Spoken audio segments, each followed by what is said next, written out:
There is a number that a surprising percentage of Americans are handing over every single month without fully understanding what it's costing them. Not just in dollars, but in years of their life, in future security they will never build, and in options they will never have. That number sits somewhere between $700 and $1,200. It arrives on the same date every month without fail, and it goes by a name that has somehow become as normal and expected as a utility bill. It's called a car payment.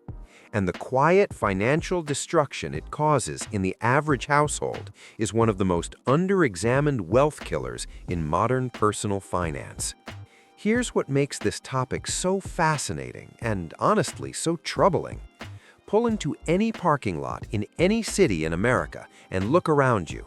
Gleaming trucks that cost more than the median annual salary. Brand new SUVs with payment schedules that stretch across the better part of a decade. Vehicles so expensive that the interest alone over the life of the loan would fund a meaningful chunk of someone's retirement. And the people driving them are not, for the most part, wealthy. They are regular working people who have been quietly convinced through one of the most sophisticated marketing and financing systems ever assembled that these payments are simply the cost of modern life. This video is about how that happened, how the numbers actually work, and why understanding this trap might be the most financially important thing you do this year. Let's start by establishing exactly what we're dealing with in terms of real numbers, because most people dramatically underestimate the scale of what's happening. The average new vehicle payment in the United States has crossed $700 per month. That figure is not for a luxury brand or a performance vehicle. That is the average across all new vehicle purchases. When you filter specifically for trucks and full-size SUVs, which now represent the majority of vehicles sold in the country, that average climbs comfortably past $900. Monthly payments exceeding $1,000 are no longer rare or remarkable. They are routine. They are being signed off on in dealership finance offices every single day by people who earn $50,000, $60,000, $70,000 a year and somehow believe this is a decision they can absorb without consequence. The wages versus payments math simply does not work using any traditional framework for what a vehicle expense should represent in a household budget. Conventional financial guidance has always suggested keeping total transportation costs, including payment, insurance, fuel, and maintenance, below 15 to 20% of take-home income. At a $900 monthly payment alone, before a single gallon of fuel or dollar of insurance, a person would need to bring home over $5,400 per month just to stay within that guideline on the payment alone. Most people making these purchases are not bringing home $5,400 per month. So how is it happening? The answer is a system, and that system deserves to be examined very carefully. The first and most powerful mechanism in that system is the extended loan term. This is the engine that makes the entire machine run. A decade ago, a 5-year loan was considered a stretch. Today, 6, 7, and even 8-year loan terms are standard offerings at virtually every dealership and lender in the country. Some lenders have quietly begun offering terms as long as 96 months, 8 full years on new vehicle purchases. The math behind why this matters is straightforward but rarely explained clearly to buyers sitting in a finance office. Spreading a $55,000 vehicle across 84 months instead of 48 months can reduce the monthly payment by several $100s. On paper, in that moment, the decision looks like it makes an expensive vehicle suddenly affordable. What it actually does is dramatically increase the total amount paid, guarantee years of negative equity, and lock the buyer into a financial commitment that will outlast the vehicle's most reliable years. Here is a concrete illustration of what that looks like in real numbers. Take that same $55,000 vehicle financed at 6% interest. Over a 4-year loan, the monthly payment lands around $1,290, and the total paid over the life of the loan is approximately $62,000. Stretch that same purchase to a 7-year term, and the monthly payment drops to around $800, which feels far more manageable in the moment. But the total paid over those 84 months climbs to over $67,000. The buyer paid an extra $5,000 for the privilege of a lower monthly number. More critically, at the 3-year mark of that 7-year loan, the vehicle has depreciated significantly, while the loan balance has barely moved. The buyer now owes more than the car is worth. They are underwater, and they will remain underwater for years.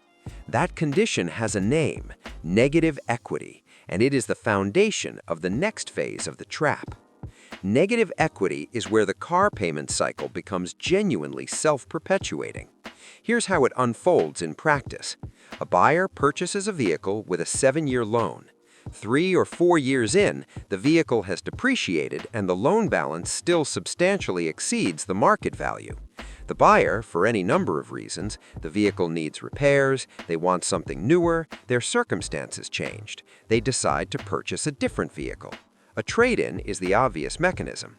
The dealership appraises the current vehicle, determines its value, and the difference between that value and the outstanding loan balance gets rolled into the new loan.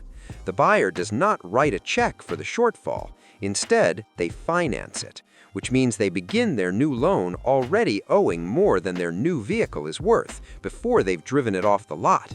The hole gets deeper with each cycle. The monthly payment persists or grows.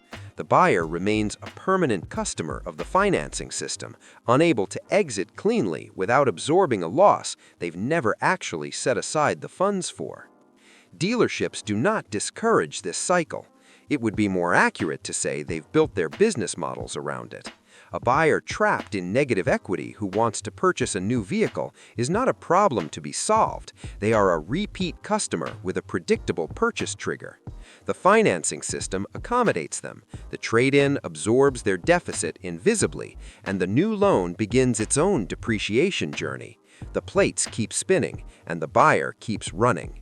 Now let's talk about what happens psychologically to make this cycle not just possible, but enthusiastically embraced by the people inside it.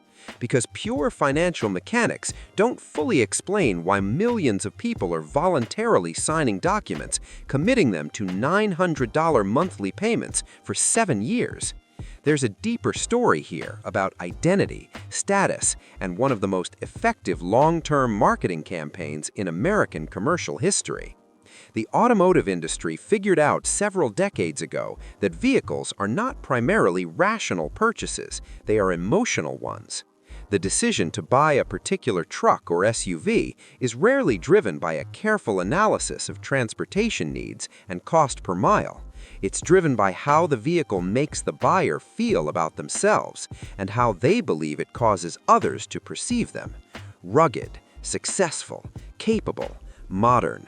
These are not features listed in a window sticker. They are feelings manufactured and delivered through billions of dollars of annual advertising, carefully engineered to attach themselves to specific vehicles and make the purchase feel like an investment in personal identity rather than a financial transaction.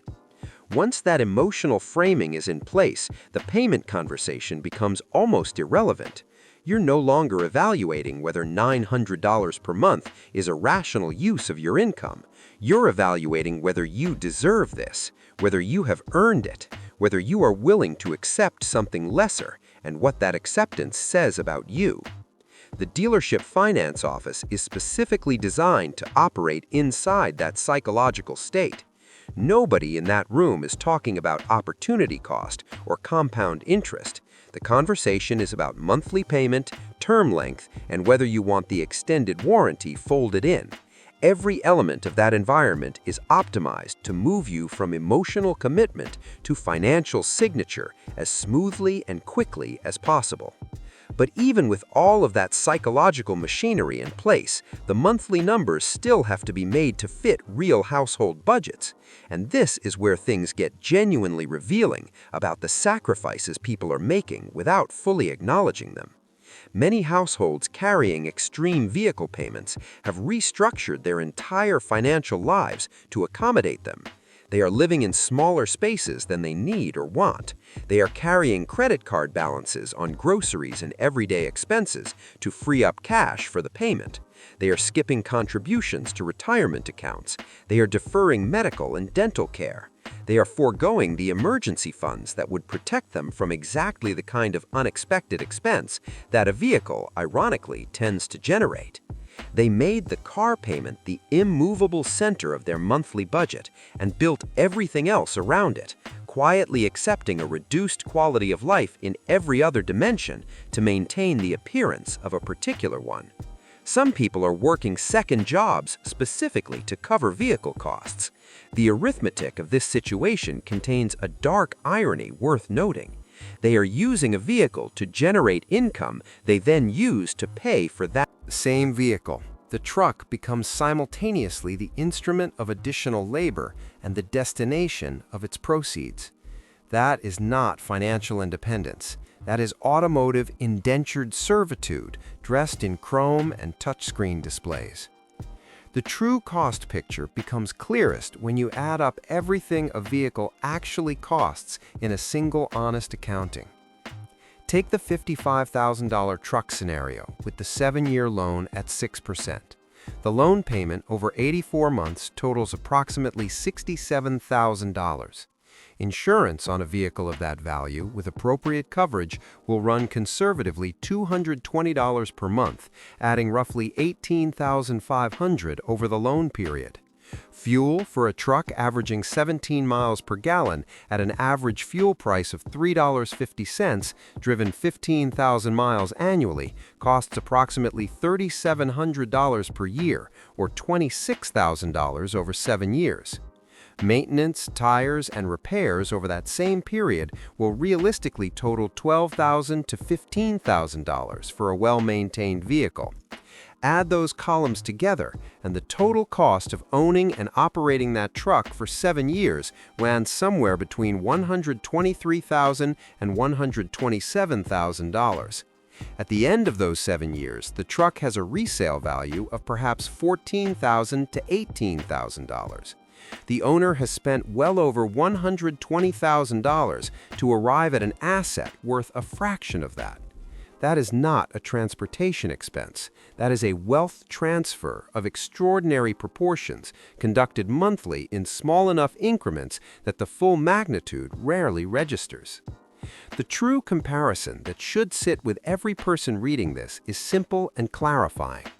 Take that same $900 per month and direct it into a basic index fund earning a historical average return of 8% annually.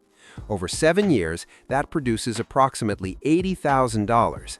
The person who chose the cheaper, reliable used car and invested the difference does not simply avoid the $120,000 wealth destruction of the truck scenario. They arrive at the 7-year mark with $80,000 in appreciating assets rather than a truck worth $15,000. The financial distance between those two people, created entirely by one recurring monthly decision, is staggering. There is one final layer to this conversation that deserves honest attention, and it involves the maintenance and repair dimension that catches even well-intentioned buyers completely off guard. Modern trucks and SUVs are extraordinarily complex machines. They contain advanced driver assistance systems, sophisticated powertrains, elaborate infotainment technology, and premium materials throughout. When they need repair, which they will, the costs reflect that complexity. A brake service on a modern full-size truck routinely runs $800 to $1,100. A transmission replacement can exceed $6,000. Suspension work, electrical issues, cooling system failures, all of these arrive eventually, and all of them arrive with invoices that assume the owner values the vehicle enough to pay premium prices for premium repairs. The people making $900 monthly payments on these vehicles are very rarely setting aside a separate repair fund. When the invoice arrives, it lands on a credit card or becomes a new loan, adding another layer of high-interest debt to a financial picture already strained by the base payment. The mystery of how ordinary people are affording extraordinary car payments dissolves completely once you see the full system.